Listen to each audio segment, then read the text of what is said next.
Vice president Kamala হ্যারিসকে সমর্থন দিয়েছেন সাবেক প্রেসিডেন্ট ডোনাল্ড ট্রাম্পের অ্যাটর্নি রুডি জুলিয়ানির মেয়ে ক্যারোলিন রোজ জুলিয়ানি। ভ্যানিটি ফেয়ারের এক নিবন্ধে ডেমোক্রেটিক পার্টির প্রতি সমর্থন জানিয়েছেন তিনি। এছাড়া সিএনএনের সাথে সাক্ষাৎকারে রোজ বলেন, দেশের গণতন্ত্রের জন্য ডোনাল্ড ট্রাম্প মূর্তিমান হুমকি। কারণ 2021 সালে প্রথম প্রেসিডেন্ট হিসাবে শান্তিপূর্ণ ক্ষমতা হস্তান্তরে প্রতিবন্ধক হয়ে ভয়ের এক সংস্কৃতি তৈরি করেছেন তিনি। এর জন্য তাকে জবাবদিহিতার আওতায় আনা উচিত বলে মনে করেন ক্যারোলিন রোজ। দেশের সার্বিক স্বার্থে নভেম্বরের নির্বাচনে হ্যারিস বিজয়ী হবে বলে আশা করছেন তিনি। এদিকে মঙ্গলবারের ভাইস প্রেসিডেন্সিয়াল ডিবেট নিয়ে নতুন ভিডিও প্রকাশ করেছে হ্যারিস ওয়ালস প্রচার দল। নিউ ইয়র্কের সিবিএস ব্রডকাস্ট সেন্টারে ভাইস প্রেসিডেন্সিয়াল ডিবেটের কিছু অংশ নিয়ে বুধবার নতুন প্রচারণা ভিডিও প্রকাশ করেছে হ্যারিস ওয়ালস শিবির, যেখানে দেখা যাচ্ছে ডেমোক্রেটিক ভিপি প্রার্থী মিনেসোটার গভর্নর টিম ওয়ালসের প্রশ্নের উত্তর এড়িয়ে যাচ্ছেন রিপাবলিকান ভিপি প্রার্থী ওহাইওর সেনেটর জেডি ভ্যান্স।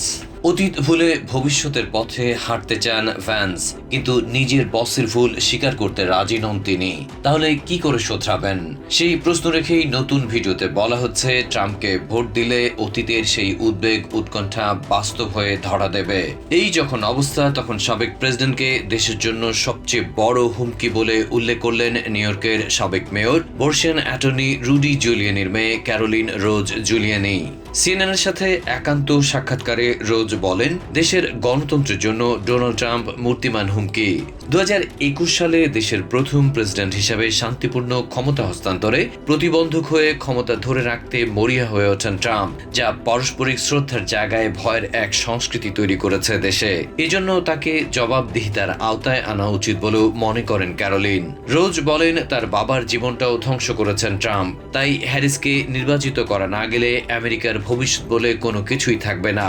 দেশের সার্বিক স্বার্থ বিবেচনায় আসছে নভেম্বরের নির্বাচনে কামালা বিজয়ী হবেন বলে আশাবাদ জানান তিনি। এর আগে ভ্যানিটি ফেয়ারের এক নিবন্ধে ডেমোক্রেটিক প্রার্থীর প্রতি নিজের সমর্থন জানিয়েছিলেন Caroline Rose Giuliani. Adib Mohammad, TVN24 news desk.